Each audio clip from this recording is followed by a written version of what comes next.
Jaroslave, máte za sebou první utkání v playoff. S jakou taktikou jste dnes vyredukovali na soupeře? Čo sa nám prvú tretinu podarilo, vyhrali sme ju 3-0.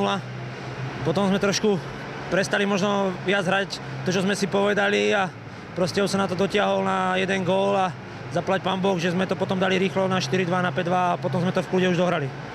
V první třetině došlo k nepříjemnému přerušení, když vypadlo plexisklo. Jak jste se s tím vypořádali? Tak myslím dobre, moc nás to nezabrzdilo, hovorím, prvú tretinu sme dohrali tak, ako sme si predstavovali a potom tá nešťastná naša druhá tretina, opäť sme tam mali nejaké zbytočné fauly, ale vysporiadali sme sa s tým a hovorím, máme prvý bod tejto sérii a to je pre nás podstatné. Střelili jste vele důležitou třetí branku, jak byste popsal tu golovou situaci? Tak išli sme tam 2-2 s Nathanom a Jany nás dobre doplnil a vlastne bola to len, odrazilo sa to ku mne do prázdnej brány a bol to taký šťastnejší gól, ale tie sa počítajú a som rád za ne. Pak ta vaše pátá branka byla asi takovým uklidněním pro kluky na střídace, že?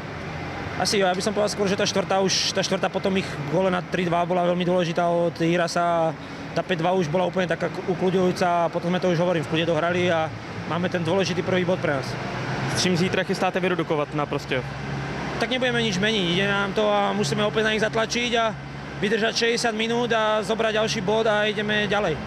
Jak byste porovnal playoff na Slovensku a tady v Česku?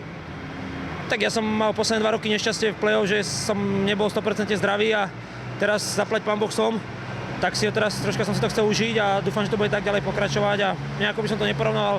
Každá líga má svoje špecifika. Jak se vám zamlouvala atmosféra v dnešním utkání?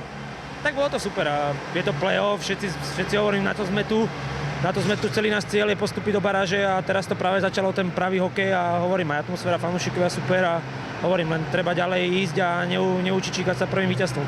Jaká je momentálně v kabině atmosféra?